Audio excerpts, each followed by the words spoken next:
Because we work with people who are caring for people at the moderate to severe end of dementia, sometimes they've been carers for quite a long time. So sometimes they have all the information that they need about what services are available to them, in which case what they appreciate most is emotional support and mentoring, and somebody saying, you will get through it.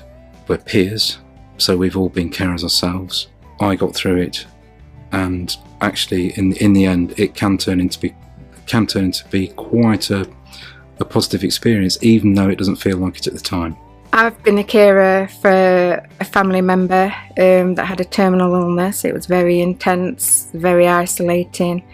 I actually had a Macmillan nurse that came in that was hugely supportive, and I draw on that when I'm going out to people, and what I felt from her coming in. She didn't come in for very long, but the impact was huge.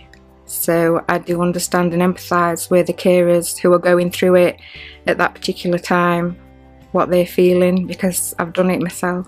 The second important part of that is that it's focused on the carer, not on the patient, and that's quite unusual, and it's something that's really appreciated by the carers, also appreciated by our colleagues who can spend more time concentrating on the patient now. We get referrals from our CMHT team, and we establish contact with the carer within 5 days and go out to see them in their own home. If that's not possible, we can meet them in other locations, wherever they're more comfortable talking.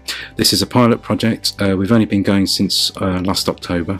I'm the lead for the team that covers all parts of the county except for the city. Our referral criteria are quite strict, and that's partly so we're not inundated. So we can only get referrals from community mental health teams or IRIS teams. I signpost them to services that are available to them, or I can just give them emotional support and sit and listen to them.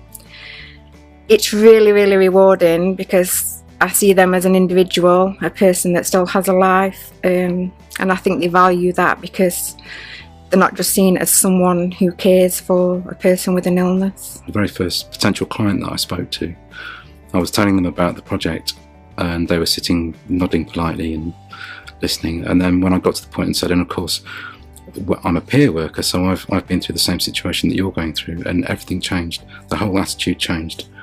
They sat up and started really listening. We only go to people that are caring for someone with moderate to severe dementia. They're living in their own home. That's a cared for person. It doesn't have to be the carer that lives with them, and they have to be open to the CMHT in the district that the Compass worker is supporting. Several people have actually asked to send feedback without us asking. They've said, who can we write to, because we want this service to continue. We want to say how much we've appreciated.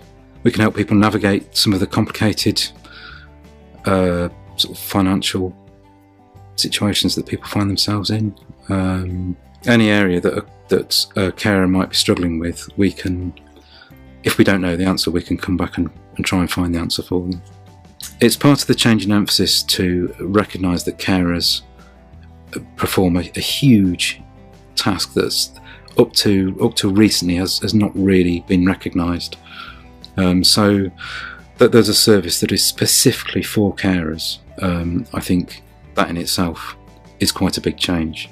So we try and help people understand what's going on and what effects dementia has on people, and in turn that should help them coping with difficult situations. We sort of represent a bit of light at the end of the tunnel for people, and that can be quite a profound thing. It's having a very positive impact. It just makes them more comfortable with their role, and hopefully they can keep the cared for at home a little bit longer, and they can maintain that family situation. There are lots of benefits. It's possibly the most rewarding job I've ever had.